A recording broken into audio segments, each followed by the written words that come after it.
What up, everybody? Welcome to the channel. I'm your host, Mike Fury, and I make informative videos just like this one, so please hit the subscribe button and hit the notification bell so you don't miss out on any future content. And welcome to How to Get Umbra in Oblivion. It's actually fairly simple. This is the complete Oblivion guide, or the Oblivion Remastered guide. So obviously I was going to eventually have to get to this point. This is going to be a real fast video. It's not going to be taking too much of your time. You can do this extremely early on. You can cheese it and get the weapon. The weapon is tied to is not tied to a level, so it is going to be as strong as it's going to get when you receive it, so you can get it at any point in time. Now keep in mind it is also tied to a quest, so the more you prolong that quest, the better it gets.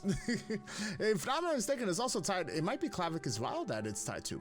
Not too sure. But Vindicel, right down here, you could do it right from, you start the Imperial Prison sewers right over here, head right down to Vindicel. This is what Vindicel looks like. You might encounter a conjurer. He might, if you're low level, he's gonna be obviously not summoning Athronauts, but he is going to have a companion and be able to summon another companion as well.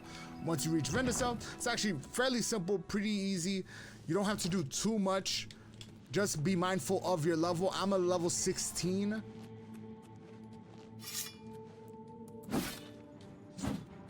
So I'm a level 16, so I don't have to do a lot. Just watch.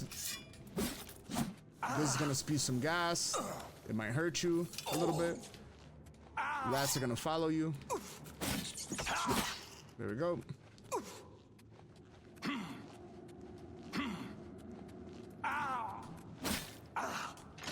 Open up the gate.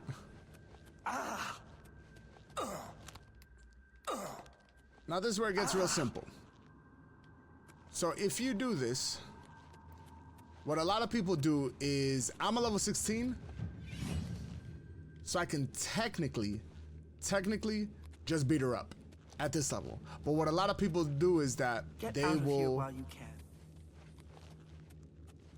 will find a little ledge, one of these ledges. Where is it? Oh yeah.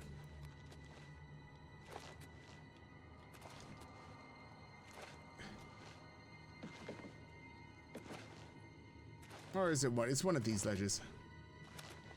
They'll find one of these ledges and then they'll proceed to just, whoops, where am I? There we go. Cross one. There we go. And they'll proceed to Umbra shall feed. So here's the thing. When you do it like that, sometimes she'll keep on running, sometimes she does not. You could always cheese it like this too. Get in this little crevice as well. And just cheese it this way. Especially when you're early on, this might be one of the best things you could do. Technically, she can't hit you from this angle. Your killing has been observed by unknown forces. Now, keep in mind, this may trigger the quest, the Brotherhood quest, as well, because technically Umbra hasn't done anything to you, just came out of nowhere and proceeded to two-piece her up. Once you get here, this is actually, again, fairly simple. Umbra is the sword. Umbra has no weight and 22 damage.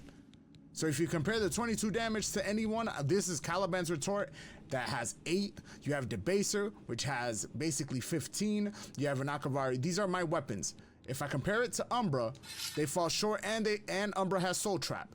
So like I said, as long as you do not complete the quest, Umbra is going to be in your party. Umbra is going to be extremely useful. Now, also the second best part about this is the fact that Umbra gives you an ebony shield, an ebony armor, and gives you basically everything that you might need. So just grab that. Now, the only thing to be mindful of is to make sure that you loot everything, but also, if you can, craft yourself a little feather potion, which I have right here.